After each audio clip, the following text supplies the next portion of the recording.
Today we're going to be installing a bifold door top guide and pivot. And it goes right up here into the door. So we'll just put that in, put the cap on. So you can see this is a little loose. And we're just going to add some tape to make it tighter. I'm just going to add a little bit of tape here just to make it thicker. All right, let's give this a little try.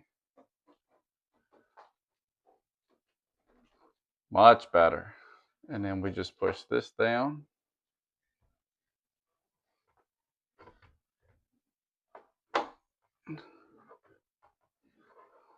There we go.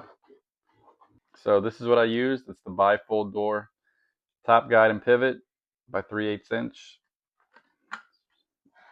Easy as that from Home Depot.